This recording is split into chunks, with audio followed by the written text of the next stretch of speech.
നമസ്കാരം. തേർഡ് ന്യൂസിലേക്ക് സ്വാഗതം.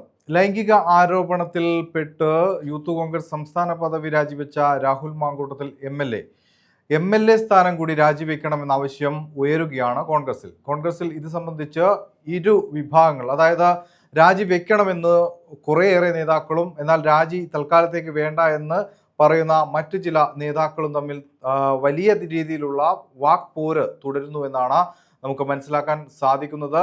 സാങ്കേതികത്വം പറഞ്ഞുകൊണ്ട് മാത്രം MLA സ്ഥാനത്ത് ഇരുന്ന് അത് വരുന്ന തെരഞ്ഞെടുപ്പിൽ കോൺഗ്രസിനും UDF-നും ഉണ്ടാവുന്ന ഒരു വിജയ സാധ്യതയെ ഇല്ലാതാക്കുമെന്നാണ് ഈ രാജി ആവശ്യപ്പെട്ടുകൊണ്ടുള്ള നേതാക്കൾ പറയുന്നത്. അതുകൊണ്ട് രാജിവെച്ചുകൊണ്ട് MLA സ്ഥാനം കൂടി രാജിവെച്ചുകൊണ്ട് മറ്റ് ആളുകൾക്ക് ഒരു മാതൃക കാണിക്കണമെന്നാണ് ഇത്തരത്തിലുള്ള നേതാക്കൾ പ്രധാനമായും പറയുന്നത്. നേരത്തെ നമുക്കറിയാം P. Sasi, M. Mukesh MLA തുടങ്ങിയ ഇടതുപക്ഷത്തെ നേതാക്കൾക്കെതിരെ ലൈംഗിക ആരോപണ പരാതികൾ ഉയർന്നപ്പോൾ അവരെ സംരക്ഷിക്കുന്ന നിലപാടാണ് ഇടതുപക്ഷം സ്വീകരിച്ചത്. ആ നിലപാടിൽ നിന്നും മാറിക്കൊണ്ട് ഒരു മാതൃക കോൺഗ്രസ് മുന്നോട്ട് വയ്ക്കണമെന്നാണ് ഇത്തരത്തിൽ രാജി ആവശ്യപ്പെട്ടുള്ള നേതാക്കൾ വാദിക്കുന്നത്. പക്ഷേ ഇനി രാഹുലിന്റെ ഭാഗം കൂടി കേൾക്കുമെന്നാണ് VD സതീശൻ പറയുന്നത്. അതേസമയമാണ് ഇപ്പോൾ AICC general secretary Deepa Das Munshi പറയുന്നത് MLA സ്ഥാനം രാജിവെക്കാനുള്ള സാധ്യതയില്ല, ധാർമ്മികതയുടെ പേരിലാണ് ഇപ്പോൾ യൂത്ത് കോൺഗ്രസ് സംസ്ഥാന പ്രസിഡന്റ് എന്ന സ്ഥാനം രാഹുൽ മാങ്കൂട്ടത്തിൽ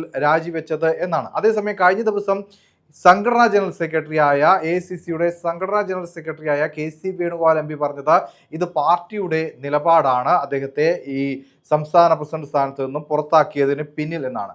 ഇപ്പോൾ ദീപാദാസ് മുൻഷി മറ്റൊരു കാര്യമാണ് പറയുന്നത്. അപ്പോൾ ഈ രാഹുൽ മാങ്കൂട്ടത്തിലിൻ്റെ ഈ സ്ഥാനം തെറിച്ചതുമായി ബന്ധപ്പെട്ട് കോൺഗ്രസിൽ തന്നെ ഒരു യോജിപ്പ് ഇല്ല, നേതാക്കൾ തമ്മിൽ പറയുന്ന കാര്യങ്ങളിൽ യോജിപ്പില്ല എന്നതാണ് പുറത്തേക്ക് വരുന്നത്. ഒരു അഭിപ്രായ വ്യത്യാസം അല്ലെങ്കിൽ ഭിന്നത ഇപ്പോഴും കോൺഗ്രസിൽ തുടരുന്നു എന്ന് തന്നെയാണ് മനസ്സിലാക്കാൻ സാധിക്കുന്നത്. എന്തായാലും രാഹുൽ രാജിവെക്കുമോ എന്നത് തന്നെയാണ് ഏറ്റവും പ്രസക്തമായ ചോദ്യമായി ഉയരുന്നത്.